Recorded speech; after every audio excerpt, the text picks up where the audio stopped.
Okay, so I wanted to do a video on how much, or not necessarily how much, but how to do a very, very cheap rechargeable Game Boy Advance rechargeable battery mod. And this cost me a whole dollar to do. I'll discuss why. But there are a couple things that you will need, and I've got this kind of right here to kind of show you how to do it all. But anyways, you will need a TP4056 board. This one is micro USB. They make them in USB Type-C, which would be a little bit more desirable, but they are a bit more expensive because I paid $1 for this one, and the USB Type-Cs were $5 a piece. So you'll need one of these TP4056 charging boards. You will need I wrote it down, a 1N4001 diode. And you can buy those, or I can tell you how to get one for free. You'll need some wire, obviously. I used heat shrink. You don't have to use heat shrink. I used hot glue. You don't have to use hot glue. And you'll need a rechargeable lithium ion or lithium polymer battery.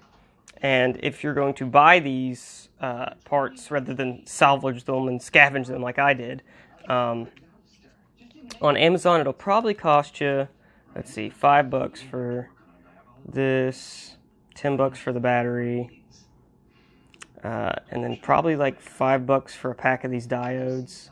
So it'll probably cost you around $20 to do this yourself, but if you want to, salvage it like I said I did. So the battery is actually from a rechargeable Game Boy SP battery pack, 850 milliamp hour, because I actually did something similar to the Mako battery. This is an alternative you can do. I will be making a video on this. And so I put a lithium polymer battery pack in here. And something like this is probably what you would do in here if you're going to buy the parts yourself. So, yeah, this is what it'll probably look like if you want to buy the parts. You could probably get a 1500, 2000 milliamp hour.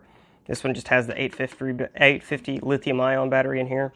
And that's actually pretty good because the voltage curve kind of lines up with how much battery you'd have based on the power LED, because lithium polymer and lithium ions have two different voltage curves. So, but yeah, and you'll need that diode. So if you want to get these things for as cheap as I did, I will now tell you how. You can get a lithium ion battery that'll fit this by salvaging like old cell phones or something like this. Old cell phones would probably be the easiest way to get one.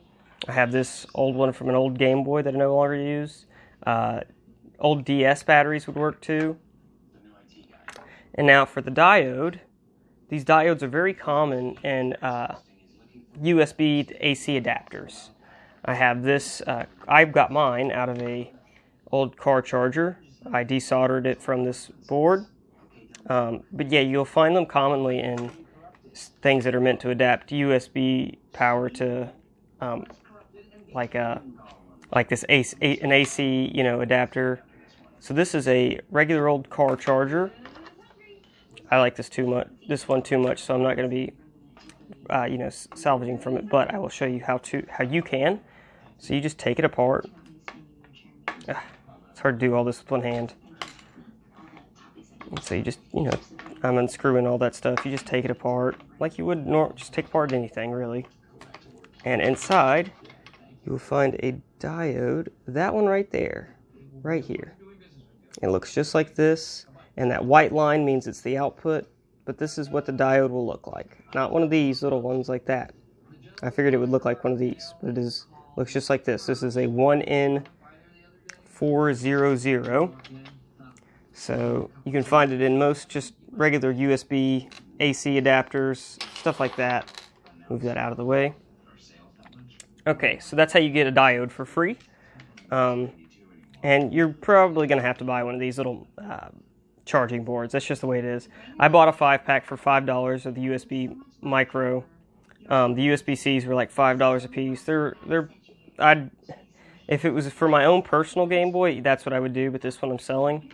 So the idea here is that you solder one of these USB boards. They're meant to recharge lithium-ion batteries, lithium polymer too.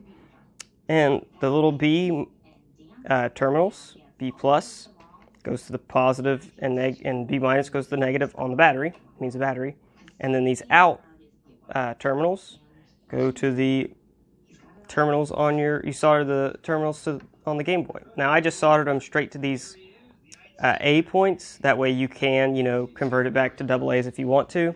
But most would probably remove these terminals from the Game Boy motherboard and solder these directly to it. And so I soldered the diode to the wire on the out, right there. The out wire, I cut that in the middle, and in the middle of it I soldered the diode to it. So the Game Boy battery worked out really well. I'm sure there are lithium polymers that'll be, a lot bigger, but I just like the size, so that's why I stuck with this. Once again, I'm selling it. And then I just hot glued the TP 4056 board to the battery. And then I just hot glued these wires down just so they'd be out of the way, but you don't have to do that. And then I hot glued where I soldered the wires to the battery to kind of, insulate them from grounding out on like the metal right here.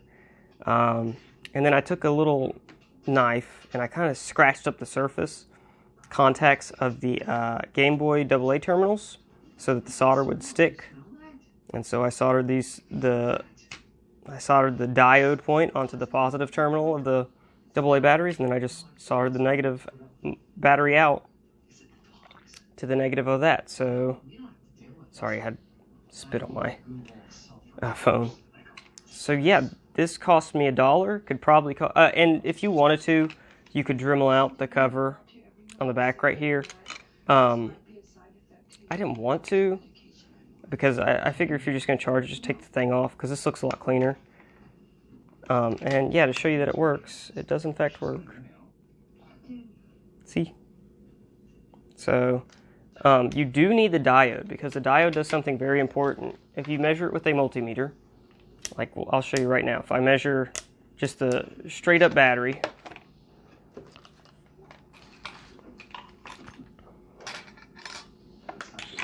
okay, so if I measure the output of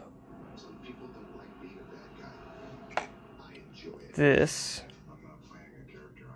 damn. All right, hold on one second. Okay, so if you do a multimeter on a fully charged bare lithium-ion or polymer battery, it'll say 4.2. This one needs to be charged clearly because it is 4.0.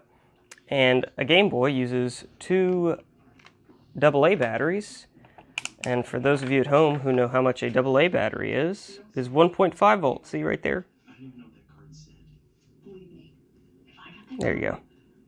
So 1.5 times 2 is 3 volts, which 4.2 volts right there is not 3 volts.